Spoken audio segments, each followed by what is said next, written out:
بسم اللہ الرحمن الرحیم۔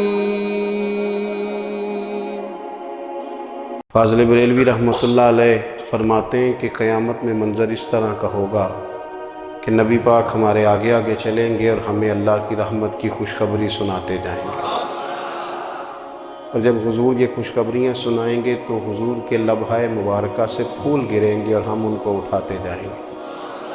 فرماتے ہیں خود تو وہ تھوڑی دیر کے لیے روئیں گے اللہ کی بارگاہ میں کہ یا اللہ انہیں معاف کر دے، خود روئیں گے لیکن ہمیں ہنسا دیں گے۔ پیش حق مجدہ شفاعت کا سناتے جائیں گے، آپ روتے جائیں گے پر ہم کو ہنساتے جائیں گے۔ اور باغ جنت میں محمد صلی اللہ تعالیٰ علیہ وسلم، باغ جنت میں محمد مسکراتے جائیں گے، پھول رحمت کے گریں گے ہم اٹھاتے جائیں گے۔ حشر تک ڈالیں گے ہم پیدائش مولا کی دھوم، اور مثل فارس نجد کے قلعے گراتے جائیں گے۔ اور کیا ذوق بیان کیا، فرمانے لگے خاک ہو جائیں عدو جل کر مگر ہم تو رضا، دم میں جب تک دم ہے ذکر ان کا سناتے جائیں۔ جب تک سانسوں کی ڈوری چل رہی ہے، دم میں جب تک دم ہے ذکر ان کا سناتے جائیں گے۔ اللہ تبارک و تعالیٰ نے نا ہمارے محبوب کریم علیہ السلام کو دنیا میں بھیجا تو فرمایا یا ایھا الناس قد جاءکم برہان من ربکم، اے لوگوں تمہارے پاس تمہارے رب کی دلیل آ گئی ہے۔ اللہ تبارک و تعالیٰ نے محبوب پاک علیہ السلام کو سراپا دلیل بنا کے بھیجا۔ باقی انبیاء کرام علیہ السلام کے پاس بھی اپنی نبوت کے دلائل کے طور پر بے شمار معجزات تھے، اور حضور کریم علیہ السلام کے تو پورے وجود کو ہی اللہ نے معجزہ بنایا۔ اور نبی پاک صلی اللہ تعالیٰ علیہ وآلہ وسلم کی نبوت کی دلیلیں، حضور کے رسالت کے مستحکم دلائل جگہ جگہ آپ کو ملیں گے۔ سب سے پہلی چیز تو یہ سمجھنے والی ہے کہ نبی پاک علیہ السلام نے جس چیز کو سب سے پہلے اپنی نبوت کی دلیل کے طور پر بیان فرمایا وہ حضور کا کردار ہے، سیرت ہے، عمل ہے، حضور کا لوگوں کے ساتھ رویہ ہے۔ نبی پاک علیہ السلام کی تبلیغ کے 3 دور ہیں۔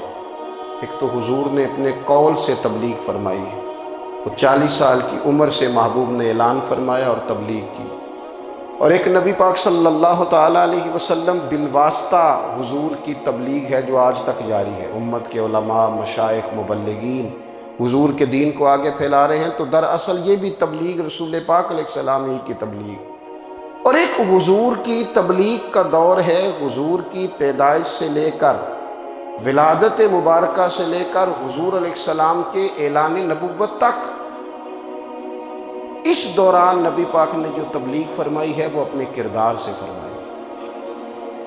عرب کا وہ معاشرہ جو بڑا میلا کچیلا گدلا ہو چکا تھا، جس کے اندر سراسر مادہ پرستی کا زور تھا، جس کے اندر لوگ انسانوں کی خرید و فروخت کرتے تھے، جس کے اندر بیٹیوں کو زندہ دفن کر دیتے تھے، جس کے اندر جو آدمی جتنا زیادہ مضبوط ہوتا تھا اتنا زیادہ لٹیرا بن جاتا تھا، اس معاشرے کے اندر رسول کریم علیہ السلام نے 40 سال گزارے، اور اس طرح گزارے کہ جو بیگانے بھی تھے وہ بھی کہا کرتے تھے یہ صادق ہے، یہ امین ہے۔ اور جب حضور نے اعلان نبوت کیا تو فرمایا، یہ قرآن مجید کے لفظ ہے، فرمایا فَقَدْ لَبِثْتُ فِيكُمْ عُمَرًا مِّن قَبْلِهِ أَفَلَا تَعْقِلُونَ، میں تمہارے بیچ عمر کا ایک حصہ گزار چکا ہوں، تمہیں عقل نہیں ہے، شعور نہیں ہے۔ نبی کریم علیہ السلام نے اپنے کردار کو، اپنے عمل کو اپنی نبوت کی دلیل کے طور پر بیان فرمایا۔ وہ تو حضرت حلیمہ بھی فرماتی ہیں نا، جب میں نبی کریم علیہ السلام کو اپنے گھر لے گئی تو میرا اپنا بچہ بھی دودھ پیتا تھا، 2 میرے بیٹے ہو گئے، ایک میری یہ نسبی اولاد اور حضور میری رضائی اولاد۔ تو کہتی ہیں جب میں کریم محبوب علیہ السلام کو اپنے سینے سے لگاتی تھی تو حضور میرے ایک پستان سے دودھ پیتے تھے اور دوسرا اپنے بھائی کے لیے چھوڑ دیا کرتے تھے۔ یہاں سے رسول کریم علیہ السلام نے کردار کے ذریعے تبلیغ، اور پھر اعلان نبوت سے پہلے ایک تنظیم عرب کے جوانوں پر، عرب کے سرداروں پر مشتمل بنائی گئی، جس میں نبی کریم علیہ السلام نے بڑا حصہ لیا سرکار نے، اور بڑے اہم لوگوں کو شعور حضور نے عطا فرمائے۔ وہ اس جماعت کا فیصلہ تھا کہ ہم سارے جوان، سارے بڑے لوگ ملیں گے۔ یہ حضور کے اعلان نبوت سے پہلے کی بات ہے۔ ہم بڑے لوگ ملیں گے، کسی بڑے کو کسی چھوٹے پر ظلم نہیں کرنے دیں گے، کسی آدمی کو کسی غریب کا حق نہیں کھانے دیں گے۔ حضور علیہ السلام نے نا اپنی کردار سے، اپنے عمل سے، اور آپ کا جو عمل ہوتا ہے نا وہ اصل ہوتا ہے۔ ایک ہوتا ہے آپ کوئی بات کرتے ہیں، اور ایک ہوتا ہے کہ آپ کوئی عمل کرتے ہیں۔ آپ جب عمل کرتے ہیں تو عمل کے ذریعے بھی لوگوں تک بات پہنچتی ہے کہ دراصل آپ کا اٹھنا بیٹھنا چلنا پھرنا کیا ہے۔ میرے رسول کریم علیہ السلام کا اٹھنا بھی ایک نبی کا، بیٹھنا بھی ایک نبی کا، بات کرنا بھی ایک نبی کا، معاملات زندگی کرنا بھی ایک نبی کا، لین دین کرنا بھی ایک نبی کا۔ ایک شخص کہتے ہیں میں نے اعلان نبوت سے پہلے حضور علیہ السلام سے کوئی چیز خریدی تھی، اور میں نے عرض کیا تھا آپ یہاں تشریف رکھیں، میں پیسے لے کے آتا ہوں۔ میں 3 دن کے بعد آیا۔ دیکھو یہ بات کرنی کتنی آسان ہے، بولنی کتنی آسان ہے، پر 3 دن یہاں میرے بھائی کو کسی شخص کو 2 گھنٹے انتظار کرنا پڑ جائے تو لوگ کہتے ہیں الانتظار اشد من القتل، یہ تو قتل سے زیادہ تکلیف والا معاملہ ہے منتظر رہنا کسی کا۔ کہتے 3 دن کے بعد میں آیا تو میرے رسول کریم وہیں تشریف فرمائے۔ بس اتنا فرمایا یار تم نے مجھے بڑی تکلیف میں ڈال دیا، 3 دن ہو گئے یہاں رکے ہوئے۔ تو حضور نے اپنے کردار کو، اپنے عمل کو، اپنے معاملات کو سب سے پہلے اپنی نبوت کی دلیل کے طور پر پیش کیا۔ کسی نے کیا خوب کہا تھا کہ جو تیری جان کے دشمن ہیں وہ بھی کہتے ہیں، وہ جو تیری جان کے دشمن ہے، بظاہر تو آئے ہیں نا ہجرت کی رات جان لے لے، لیکن امانتیں حضور کے گھر میں رکھی ہوئی ہیں، امانتیں کاشانہ نور پہ پڑی ہیں۔ وہ جو تیری جان کے دشمن ہیں وہ بھی کہتے ہیں کہ امین تو ہے اور صداقت کی آبرو تو ہے، امین بھی تو ہے، صداقت کی آبرو تو ہے۔ تو پہلے کردار، پھر دوسری بات، اللہ تعالیٰ نے اپنے محبوب علیہ السلام کو اپنا مطلق نائب بنا کر، اپنا محبوب اعظم بنا کر، ایسے ہی سارے انسانوں کے بارے میں کہا وَإِذْ قَالَ رَبُّكَ لِلْمَلَائِكَةِ إِنِّي جَاعِلٌ فِي الْأَرْضِ خَلِيفَةً، میں زمین میں اپنا نائب بنانے والا ہوں۔ لیکن حضور علیہ السلام تو محبوب ہے نا، حضور کی نیابت تو محبوبیت کے درجے پر فائز ہے۔ تو رسول پاک کو رب کریم نے اس طرح کا بنا کے بھیجا کہ حضرت عبداللہ ابن رواحہ رضی اللہ تعالیٰ عنہ بیان فرماتے ہیں کہ اگر حضور کوئی معجزہ نہ بھی دکھاتے، نبی کریم علیہ السلام سے کوئی اعجاز لوگ نہ بھی دیکھتے، تو محبوب کا تو چہرہ ہی اس طرح کا تھا، لوگوں نے دیکھتے جانا تھا اور کلمہ پڑھتے جانا تھا۔ لیکن باوجود اس کے میرے رسول پاک کا اعجاز یہ ہے، کمال یہ ہے کہ حضور کبھی اشارہ کر دیں تو چاند 2 ٹکڑے ہو جائے، کبھی دعا مانگ دیں تو ڈوبا ہوا سورج واپس آ جائے، کبھی محبوب گزرنے لگے تو پتھر آپ پر سلام پڑے، کبھی حضور پہاڑ پر چڑھ جائیں تو پہاڑ وجد میں آ کر جھومنے لگے، محبوب کا کبھی نماز پڑھاتے ارادہ بن جائے تو اللہ تعالیٰ قبلے کا رخ ہی تبدیل فرما دے۔ کیا خوبصورت سوچ ہے اور کیا نظریہ دیتے ہیں بریلی کے امام۔ فرماتے ہیں اجابت کا جوڑا عنایت کا صحرا، دلہن بن کے نکلی دعائے محمد، اور اجابت نے جھک کر گلے سے لگایا بڑی ناز سے جب دعائے محمد۔ دیکھو خدا کی رضا چاہتے ہیں دو عالم، خدا چاہتا ہے رضائے محمد صلی اللہ تعالی علیہ وسلم۔ اور ایک مقام پہ فرماتے ہیں نائب دست قدرت پہ لاکھوں سلام، نائب دست قدرت پہ لاکھوں سلام۔ تو اللہ تعالیٰ نے نبی پاک صلی اللہ تعالی علیہ وسلم کو جو اعجاز۔ پھر ایک اور بات، حضور امی ہے، دنیا میں آ کر محبوب نے کسی سے پڑھا ہی نہیں۔ میرے محبوب نے جتنا پڑھا ہے رب کریم سے ہی پڑھا ہے۔ الرحمن علم القرآن خلق الانسان، رحمان نے قرآن سکھایا پھر انسان بنایا۔ اللہ تبارک و تعالیٰ کی بارگاہ کرم سے حضور نے لیا۔ رسول کریم امی ہیں، یہ بھی حضور کی نبوت پر ایک بڑی دلیل دیکھو، ایک ہوتا ہے کوئی آدمی بچپن سے ہی کسی چیز سے شغف رکھے اور جب اس کی عمر بڑی ہو جائے تو کہتے ہیں اس کا تجربہ بڑا ہو گیا، یہ پہلے کوئی شعر کہتا تھا، کوئی ادبی جملہ کہتا تھا، تو اب اس کی یہ کام کرتے کرتے عمر بڑی ہو گئی ہے تو رسوخ حاصل ہو گیا۔ 40 سال کی عمر مبارک تک نبی کریم نے ایک شعر بھی نہیں کہا۔ حضور علیہ السلام نے کبھی کوئی ایسی بات، ویسے تو حضور کی ہر بات حکمت والی، لیکن جس کو عرب کے لوگ اپنے لہجے میں شاعری یا اپنے لہجے میں ادب کہتے تھے، وہ حضور نے بیان نہیں فرمایا۔ لیکن جب 40 سال کی عمر میں اعلان نبوت کیا تو پھر بڑے بڑے فصیح و بلیغ، بڑے بڑے سیانے طفیل بن عمر کہتے ہیں کہ اس شخص کو بھی میں نے دیکھا جسے بڑا ناز تھا اپنی فصاحت اور بلاغت پر، اور جب وہ حضور کے پاس آیا اور اس نے آ کے کچھ باتیں کی تو محبوب خاموشی سے سنتے رہے، اور جب وہ چپ کر گیا تو میرے کریم نے صرف سورہ فاتحہ پڑھی۔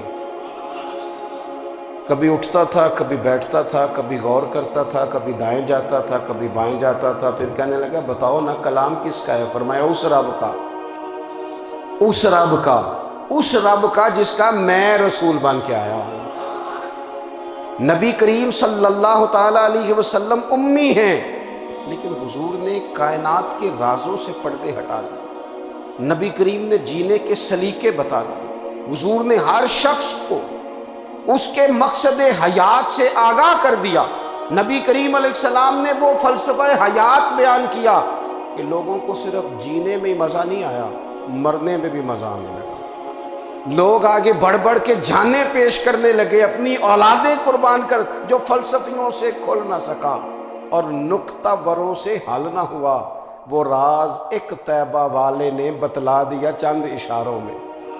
محبوب کریم امی ہیں، لیکن حضور نے اس طرح دنیا کو سکھایا، اس طرح دنیا کو پڑھایا، اس طرح حضور نے علم کے چراغ اور دیپ روشن کیے کہ قیامت تک جسے روشنی ملے گی نا، اسے صرف دروازہ مصطفیٰ سے ملے گی، اسے رسول کریم علیہ السلام کے در دولت سے ملے۔ کچھ لوگوں نے کہا یہ اپنے پاس سے آیات بنا کے لاتے ہیں، اپنے گھر میں بیٹھ کے دعوے کر لینا تو کوئی مشکل کام نہیں نہ ہوتا، سارے لوگ ہی کر لیتے ہیں۔ بلکہ وہ ہمارے ایک بزرگ کہا کرتے تھے، خیالی پلاؤ پکائیے تے گھیو کدے بھی کٹ نہ پائیے، کیونکہ کون سا پیسوں کا ڈالنا ہے، زیادہ ڈالیں آپ اور زیادہ ڈالیں۔ بہت سارے لوگ ہیں آج بھی، کچھ لبرل ہیں بیچارے، کچھ دین بیزار طبقہ ہے، وہ کہتے ہیں جناب ہمیں تو جدید باتیں بتائیں، ہمیں تو نئے اسلوب کے مطابق لے کے چلیں، ہمیں تو او بھائی سن،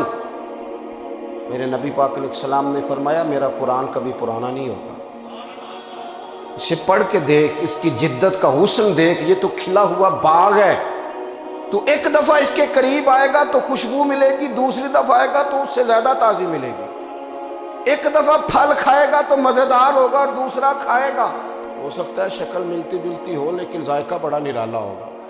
تو تو صحیح نا، جب کچھ لوگوں نے کہا یہ خود سے بنا کے آیات لاتے ہیں تو فرمایا وَإِن كُنتُمْ فِي رَيْبٍ مِّمَّا نَزَّلْنَا عَلَىٰ عَبْدِنَا فَأْتُوا بِسُورَةٍ مِّن مِّثْلِهِ، اگر تمہیں کوئی شک ہے اس میں جو ہم نے اپنے بندہ خاص میں نازل کیا ہے تو تم بھی اس جیسی ایک آیت بنا کے لاؤ۔ اور چلو چیلنج کھلا ہی دے دیا، فرما وَادْعُوا شُهَدَاءَكُم مِّن دُونِ اللَّهِ، اللہ اور اللہ والوں کو چھوڑ دو، تفسیری ترجمہ عرض کر رہا ہوں، یعنی صحابہ کو چھوڑ دو، حضور کے ماننے والوں کو چھوڑ دو، باقی ساری دنیا کے کافر اکٹھے ہو جاؤ، ایک آیت بس قرآن جیسی لے کے آؤ، ایک آیت لے کے آؤ، ان کنتم صادقین، اگر تم سچے ہو۔ جوانوں سنو، کہا ایک آیت، اور یہ چیلنج آج تک قرآن مجید کا موجود ہے، آج تک وَإِن كُنتُمْ فِي رَيْبٍ مِّمَّا نَزَّلْنَا عَلَىٰ عَبْدِنَا فَأْتُوا بِسُورَةٍ مِّن مِّثْلِهِ، تم قرآن کے مقابلے کی ایک صورت لے کے آؤ اور سارے حمایتی اکٹھے کر لو اپنے، ان کنتم صادقین، اگر تم سچے ہو۔ جواب تو ادھر سے آنا تھا نا، لیکن کائنات کے رب نے جواب بھی خود دیا، فرمایا فَإِن لَّمْ تَفْعَلُوا وَلَن تَفْعَلُوا، اگر تم نہ لا سکے، اور فرمایا تم لا سکتے بھی نہیں، اگر تم نہ لا سکے اور تم لا سکتے بھی نہ خنجر اٹھے گا نہ تلوار تم سے، یہ بازو میرے آزمائے ہوئے ہیں۔ وَلَن تَفْعَلُوا، تم لا بھی نہیں سکتے۔ فَاتَّقُوا النَّارَ الَّتِي وَقُودُهَا النَّاسُ وَالْحِجَارَةُ، پھر اس آگ سے ڈر جاؤ جس کا ایندھن آدمی اور پتھر ہے۔ اُعِدَّتْ لِلْكَافِرِينَ، بنائی کافروں کے لیے، بنائی مومنوں کے لیے تو رب نے جنت بنائی ہے۔ اُعِدَّتْ لِلْكَافِرِينَ، یہ دوزخ اللہ نے کن کے لیے بنائی ہے؟ اُعِدَّتْ لِلْكَافِرِينَ کہتا ہے کافر کے لیے بنایا۔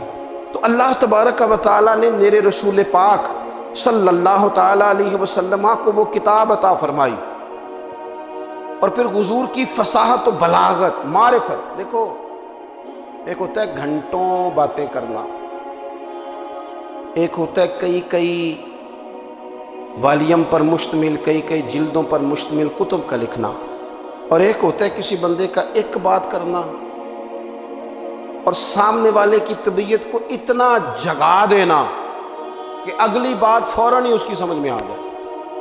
اور حضور نہ کسی کی انا کو نہیں جگاتے تھے۔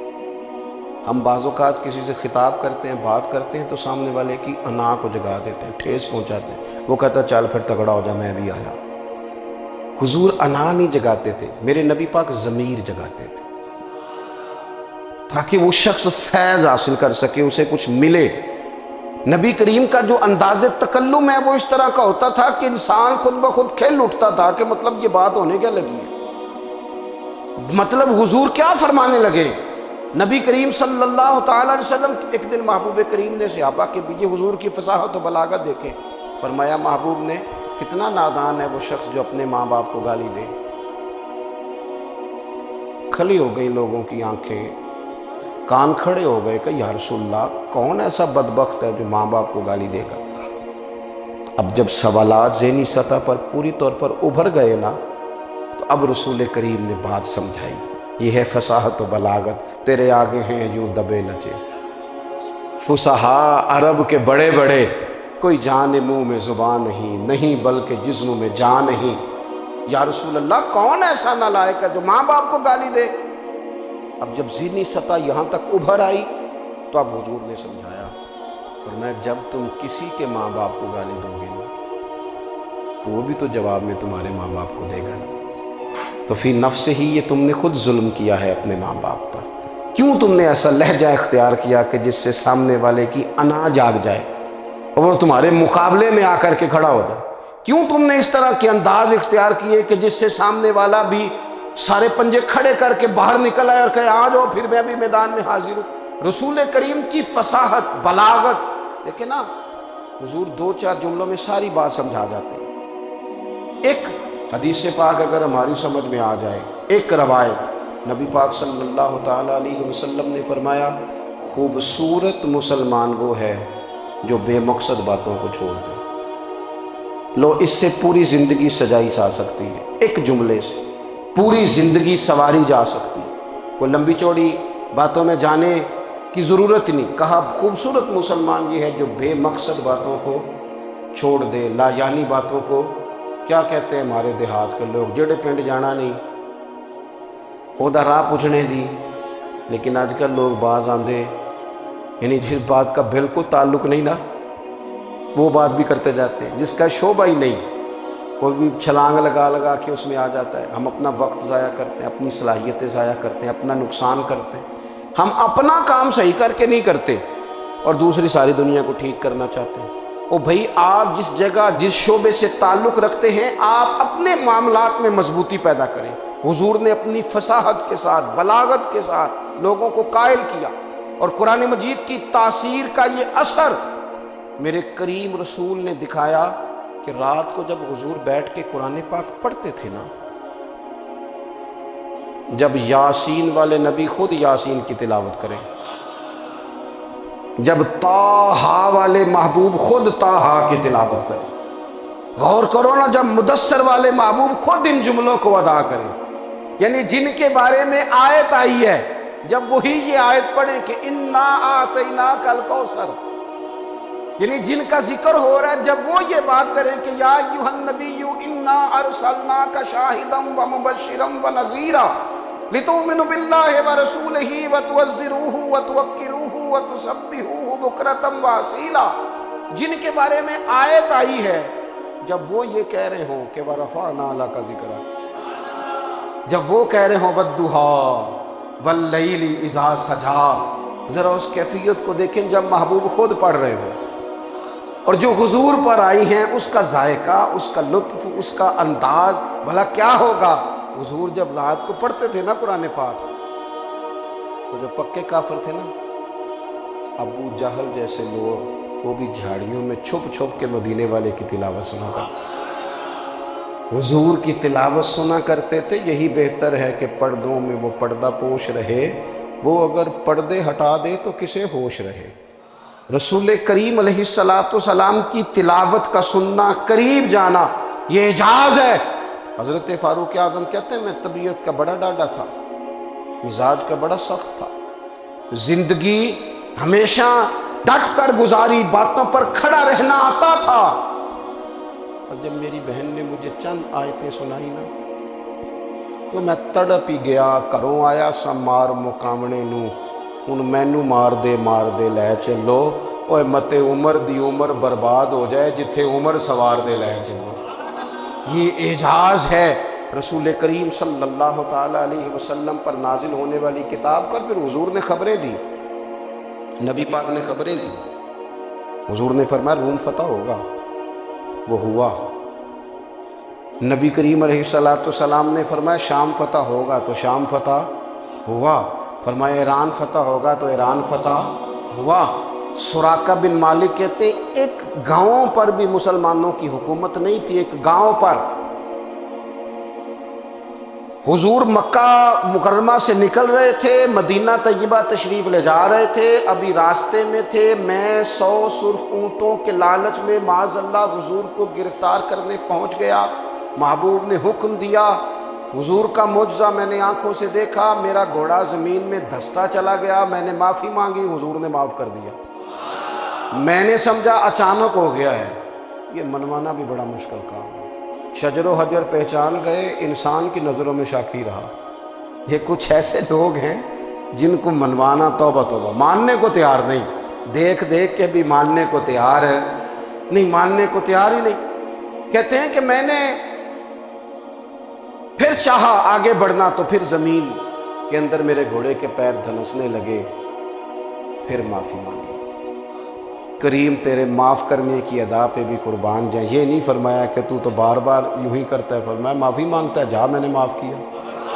کہتے ہیں 3 دفعہ میں آگے بڑھا، 3 دفعہ حضور نے معاف کیا تو مسکرا کے فرمانے لگے تو یہاں مجھے گرفتار کرنے آیا ہے، وہ کیسر روم کا علاقہ فتح ہوگا۔ وہ کنگن جو پہنتا ہے نا ہاتھوں میں، بادشاہ کے کنگن معروف ہیں، وہ تیرے ہاتھوں میں آئیں گے۔ اللہ کرے آپ سمجھیں، یہ جو لوگ ڈری ڈری سہمی اور ہمارے بچے مایوسی کی معاذ اللہ باتیں کرتے ہیں، وہ دیکھیں حضور کس طرح کی گفتگو فرماتے ہیں۔ ابھی ایک گاؤں پر بھی اسلام کی حکومت نہیں، لیکن حضور کا خبر دینے کا انداز۔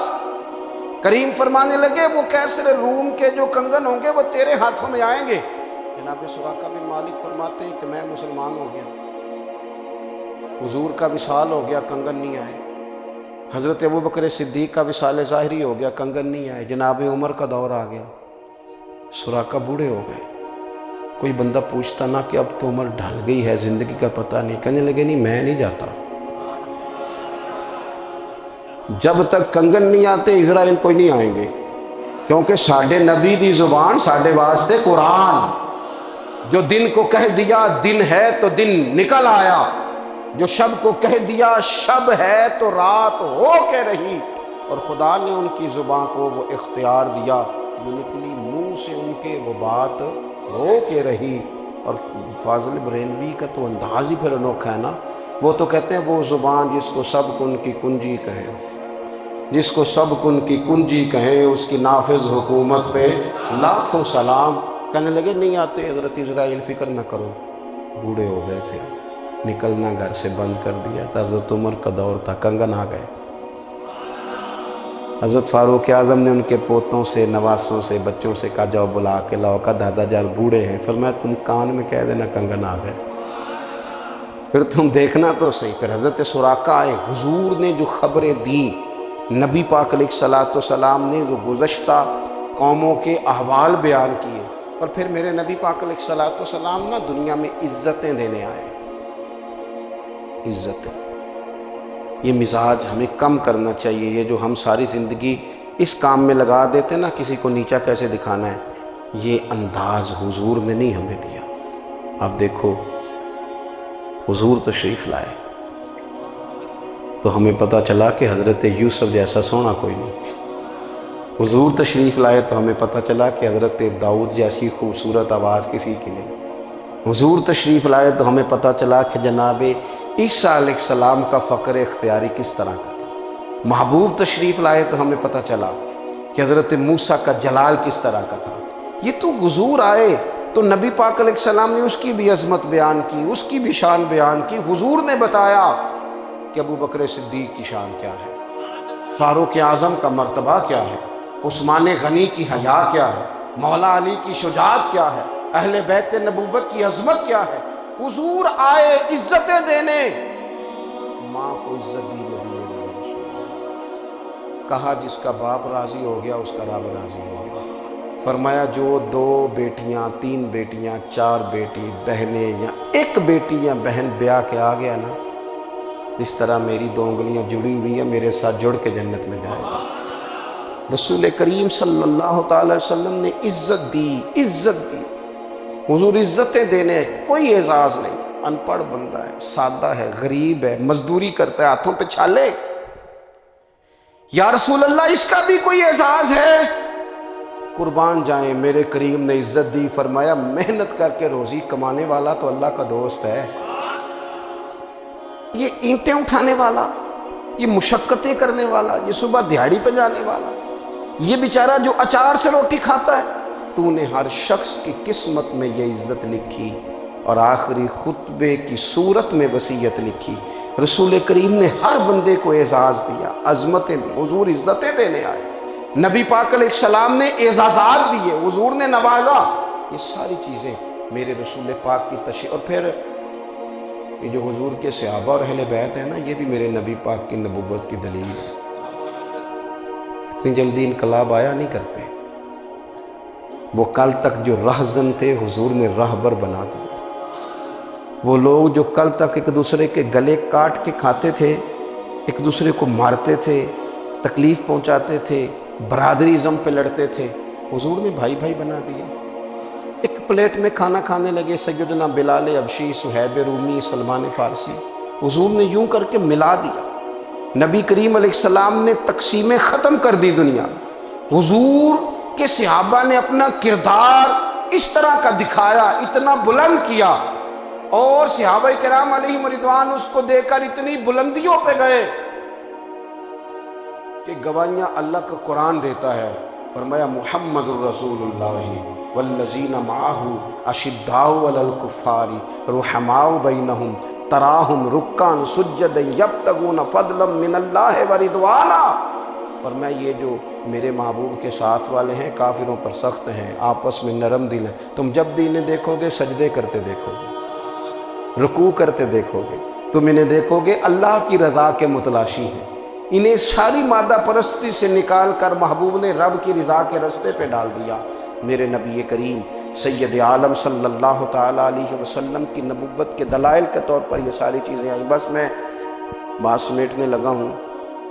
حضور کا جو اخلاق ہے نا، وہ بھی نبی کریم علیہ السلام کی نبوت کی بہت بڑی دلیل ہے۔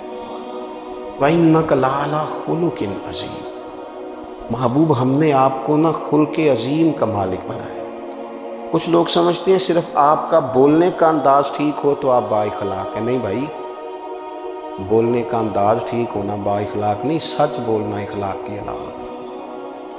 آپ کا حق بات کرنا اخلاق ہے، آپ کا صحیح گواہی دینا اخلاق ہے، آپ کا اللہ تعالیٰ کی طرف سے آزمائش آنے پر صبر کا مظاہرہ کرنا اونچا اخلاق ہے۔ رب نعمت دے تو آپ کا وجود ڈھلتا جائے شکر میں، یہ اخلاق ہے۔ رب کریم اگر آپ کو کسی وقت کسی آزمائش میں اپنی حکمت سے ڈالتا ہے تو عزت نفس کو برقرار رکھنا، خودداری کو برقرار رکھنا، یہ اخلاق۔ نبی پاک نے اعلیٰ ترین اخلاق کی بات بتائی، اعلیٰ ترین۔ حضور نے لوگوں سے بیعت لیتے وقت کہا تھا میرے ہاتھ پر بیعت کرو، چوری نہیں کرو۔ نبی پاک علیہ السلام نے مختلف امور پر بیعت لی۔ حضرت حکیم بن حزام کہتے ہیں حضور نے میرے ہاتھ پہ ہاتھ رکھ کے کہا میرے ہاتھ پہ ہاتھ رکھ کے بیعت کرو کہ کسی دنیا دار سے سوال نہیں کرو گے، خودداری سے زندگی گزارو گے، عزت نفس جو رب نے تمہیں دیا ہے تم اس پر راضی رہو گے، لوگوں کی جیبوں کو ٹٹولنا، دوسروں کی دولتوں پہ راج کرنا، دوسروں کے مال پر نگاہیں ڈالنا اللہ کے حبیب نے پسند نہیں کرو۔ میں بیعت کرو کہ تم کبھی کسی سے سوال نہیں کرو گے، حد ہو گئی۔ نبھانے والوں نے پھر اس عہد کو نبھایا اور کمال کر دی۔ حضرت حکیم بن حزام گھوڑے پہ بیٹھے تھے، ہاتھ میں درہ تھا، وہ زمین پہ گر گیا، قریب غلام کھڑا تھا، حضرت حکیم بن حزام خود گھوڑے سے اترے، درہ اٹھایا، دوبارہ گھوڑے پہ بیٹھے۔ غلام عرض کرنے لگا حضور مجھے بتا دیتے میں اٹھا کے دے دیتا۔ آنکھیں چمک اٹھیں، فرمانے لگے کیسے بتا دیتا؟ اپنے رسول سے وعدہ کیا ہے کبھی کسی سے سوال نہیں کروں گا، کبھی سوال نہیں کروں گا۔ اللہ کے محبوب نے ہمیں اعلیٰ اخلاقی قدروں کی بات ہمیں سکھائی ہے۔ ہم دیکھتے ہیں کہ بڑی جلدی 2 4 5 لوگوں کے غصہ دلانے پر ہم ساری اخلاقی حدوں کو کراس کر جاتے ہیں۔ دوستو ہمارا ایک ویژن ہونا چاہیے، ہمارے ذاتی رویے بڑے معتبر ہونے چاہیے، لین دین کے معاملات کے اندر مسلمانوں کو بڑا صاف ستھرا ہونا چاہیے۔ ہمیں اپنی معاشی زندگی میں روزمرہ کے معاملات میں ہماری توجہات کا مرکز صرف اللہ رسول کی ذات ہونی چاہیے۔ رب کریم نے اپنی حکمت سے کسی کو کتنا دیا ہے یہ اس کی حکمت کے تقاضے ہیں، ہمیں اس نے جس رنگ میں جس حال میں رکھا ہے ہمیں اپنے رب کی رضا پر بہت زیادہ مطمئن ہونا چاہیے۔ اچھا پھر ایک اور بات، جن چیزوں کو ہم نے دکھ بنایا ہے نا یہ تو وہاں دکھ تھا ہی نہیں۔ مہینہ مہینہ چولہا نہیں جلا، لیکن کسی جگہ اظہار غربت ہے، حضور کی اولاد پاک کا یا صاحب کا یا ازواج کا، مہینہ مہینہ چولہا نہیں جلا۔ لیکن یہ اخلاق عالیہ کا حسن دیکھو، اپنے گھر مہینہ مہینہ چولہا نہیں جلا، جو مانگنے آیا اسے جھولی بھر کے عطا فرمایا، کوئی دروازے سے خالی نہیں گیا۔ عزیز بھائی، اگر زندگی میں اخلاقی قدریں ہم اپنا لیں اور ہم تھوڑا تھوڑا کر کے اپنے آپ کو تبدیل کریں، ساری زندگی توجہ رہی کہ فلاں کیا کر رہا ہے فلاں کیا کر رہا ہے، تھوڑا سا گردن کو جھکا کے اپنے اوپر توجہ ڈالیں، اپنے آپ کو وقت دیں، حضور کے اخلاق عالیہ کی روشنی میں، تعلیمات حسنہ کی روشنی میں ہم اپنے کردار و عمل پر تھوڑی توجہ دیں۔ اس وقت بہت بڑی تعداد میں امت مسلمہ ہے، اور ایسا نہیں ہے کہ دولت نہیں ہے، دولت سے بھی سرشار ہیں۔ ہمارے ہاں بڑے بڑے انجینئر ہیں، بڑے بڑے ڈاکٹر ہیں، لیکچرار ہیں، ہمارے پاس بڑے بڑے ہاسپٹل ہیں، بڑا کچھ ہے، لیکن کردار و عمل کے بادشاہ، اپنی زندگی تقوی کی روشنی میں گزارنے والے ان لوگوں کی تعداد کم ہے۔ اگر کوئی آج بھی سارے کام نیک کرے لیکن جائیداد میں سے بیٹی کا حق رکھ جائے، پھر اس نے کیا میلاد منایا؟ اگر آج بھی جو 2 4 لوگ بیچارے اس کے زیر دست ہیں، ملازمین ہیں، ان کے ساتھ اس کا رویہ انتہائی سخت ہو تو اس نے کیا میلاد منایا؟ اگر آج بھی وہ برادری ازم کی بنیاد پر دوستیاں کرے اور چھوٹے بڑے کی وہ تقسیم رکھے، جسے حضور نے فرمایا کہ قبیلے تو تعارف کے لیے، ورنہ کسی عربی کو اجمی پر، گورے کو کالے پر کوئی فضیلت نہیں۔ اگر کوئی آج بھی اس برادری ازم کا قائل ہے پھر اس نے کیا میلاد منایا؟ اگر کوئی شخص آج بھی اپنے آپ کو مادہ پرستی میں پوری طرح دھکیل چکا ہے اور رضا الہی کا مسافر نہیں بنا تو اس نے کیا میلاد منایا؟ اپنی طبیعتوں میں روحانی تبدیلی اور وہ خاص افکار جو حضور اپنے غلاموں میں پیدا فرماتے، ان افکار کو پیدا کرنا، سوچوں کو بدلنا، سوچوں کو، نظریات کو بدلنا، اپنے روزمرہ کے معاملات کا جائزہ لینا کہ ہم کس طرح آگے بڑھ سکتے ہیں اور کس طرح ہم ایک بہترین امتی اور ایک بہترین مسلمان بن سکتے ہیں، اس پر توجہ دینا، یہ میلاد ہمیں سبق دیتا ہے۔ اللہ تعالیٰ مجھے اور آپ کو عمل کی توفیق عطا فرمائے۔ آخر دعوانا ان الحمدللہ۔